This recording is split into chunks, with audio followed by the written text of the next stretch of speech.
important is this Southland Rise from your position? I know you really just got involved in this particular part of the university urban health initiatives work. Yep. How valuable was that, and how important it is for you to be involved in this space, serving the community, trying to kind of offset our youth in the community? Yeah, no, let me just start off with gratitude again. It is an honor to be next to Dr. Maidi, and Dr. Douglas is a cold-blooded brother who is leading work. Is he cold? He that cold?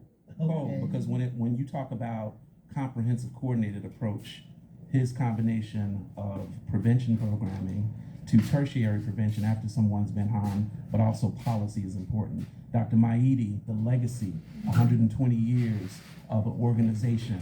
We're talking about 80 years as a charity. We're talking about 96 as an actual community, youth-focused, engaged. This legacy is nothing to blink at. And so with that being said, let me just shout out my role.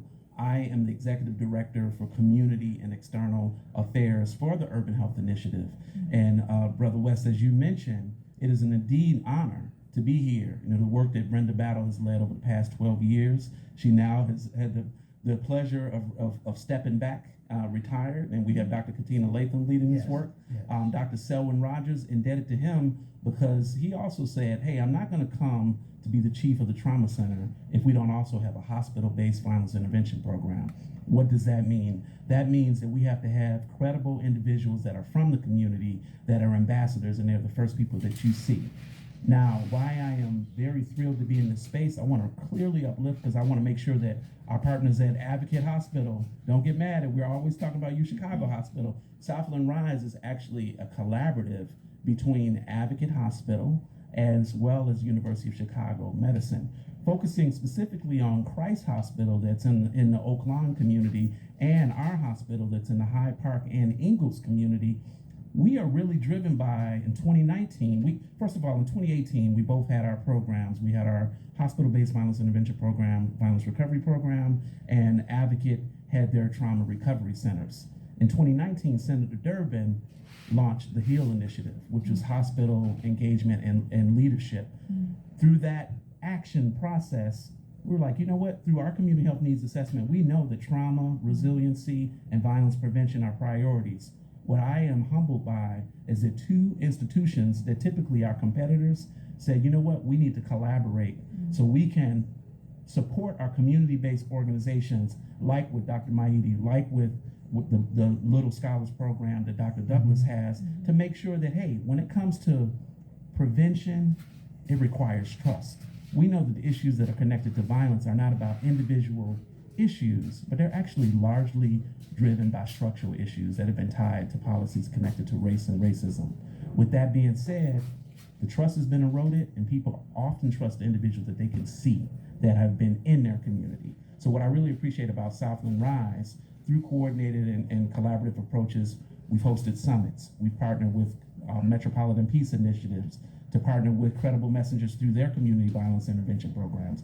We have provided emergency supplement funds for rent and for groceries and for utilities to help people when they're recovering to stabilize. And why we're here today is to talk about our summer community programming, because as you brought up in terms of last night, we need to make sure that our parents and our youth know there are organizations that unfortunately don't get a lot of press like last night that do a lot of work.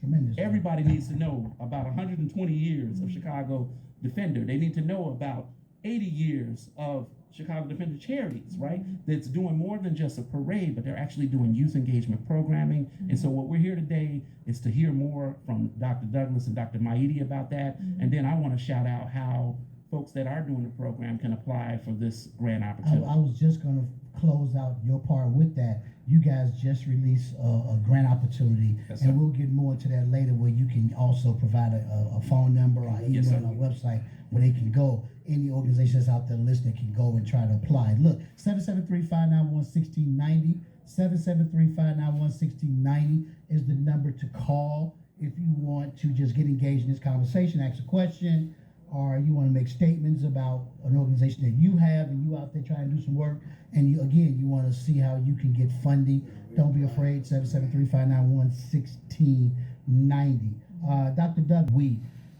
there must be hope, and I'm going to get around that on the back end as we close out, because to me, that's where we have to take the next conversation, is the hope that we have for the communities that we serve.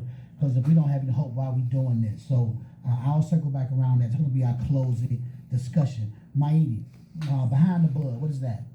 So one of How this current presidential administration has affected funding for so many things, but let's just stay with boots on the ground kind of money. How is what he's done with his executive orders affected the University of Chicago and the way it funds its upcoming initiatives, or has it as of yet? Yeah, certainly a scary time back in January 27th when there was a federal freeze, right? And we know that that impacts more than just violence prevention. It also impacts research on health, chronic diseases, as well as acute, right? And so this is impacting all people. This isn't about Black and brown people. This is all people. It's impacting humans, right? With that being said, we're leaning into the relationships that we have with philanthropy, right? Southland Rise, many of the funding that we talk about would not be possible also without some of we're lucky to live in a state, in a county, in a city that we're in. I want to shout out the Illinois Criminal Justice Information Authority. Without their funding, we would not be able to provide emergency relief funds for survivors of violence. Over the past year and a half, through that funding, we've distributed over $400,000 for rent, groceries, utility support, that stability that families need when they're exiting the hospital, right? The other thing that I want to, I'm really proud to hear Dr. Maidi talk about the coordination with her youth around understanding policy, right? What we have to do is lean in with each other as well, right? And so what are we doing to make sure that our youth understand policy and language? We saw last night, and Brother West, I appreciate that you took a strength-based approach for last night and called it a rally, right? We understand that, unfortunately, a 15-year-old was shot, and none of us want to be, whether it's grades or not. But what's important is that it shows the power of social media to convene people. So in what ways, like what Dr. Maidi is doing around policy, how can we use similar language to convene people? Because we know throughout history, all powerful movements have been led by youth. Absolutely. Right? And so leaning into community-based organizations that have the trust and credibility because of the hyper-local relationships that they have, working together, collaborating to counter this very false narrative that really stigmatizes Black and brown people, but it's impacting all Americans. And see, that's very important, because